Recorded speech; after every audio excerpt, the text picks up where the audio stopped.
What's up, guys, and welcome to Theory Thursday. Today we're going to talk about inversions, in fact drop 2's.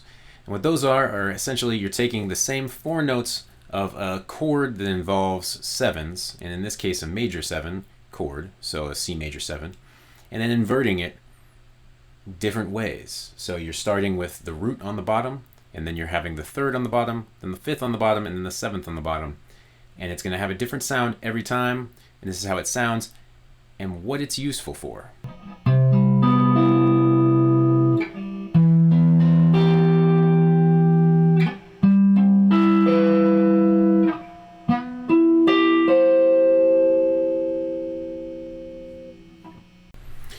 Now in these inversions, at least in a few of them, there's some hidden chords that you might kind of recognize. You just don't notice them as you see them.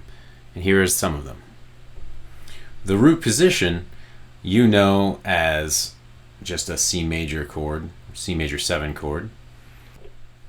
The second position is actually a little bit more familiar than it might seem. It's actually an E minor 7 voicing if you bring that root that's C up to the 9th. You've got an E minor 7 voicing, which is why E minor works so well over a C root. We then have this voicing, which is actually very familiar to us because it's really just an E major shape with a 7 on top. Just like you would play down here. This is going to sound totally different because it's no longer a C chord.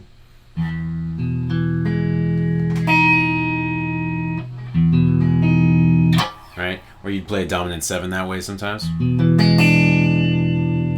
Right? Like at the end of Santeria. You know, the Sublime tune.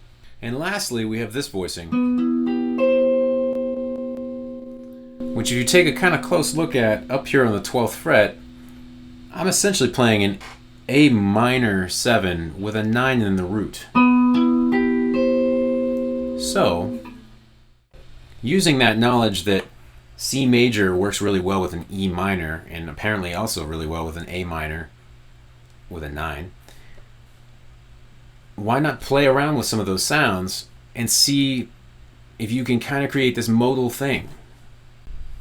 That's a plug for modes. Check the video out.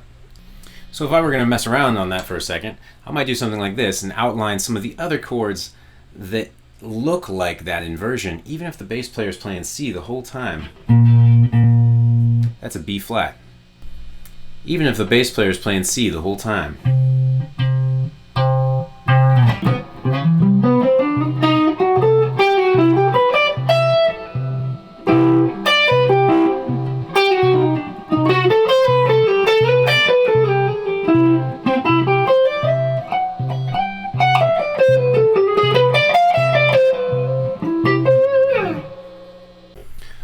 So you notice some of the licks that I used in there were 5-chord licks that either resolve to E minor or A minor.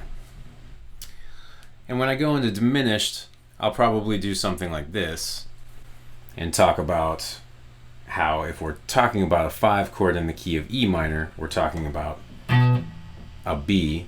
So I might start on the 3rd and do a diminished lick.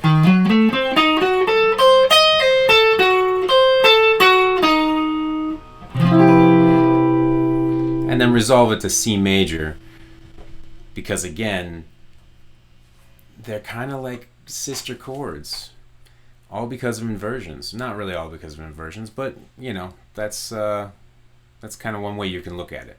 So that's your Theory Thursday for today. Enjoy your week, and I'll see you guys tomorrow for Functional Friday, where I talk about budgeting less than $2,000 and the gear that you need to get if you're going to gig live with only $2,000. See you guys tomorrow.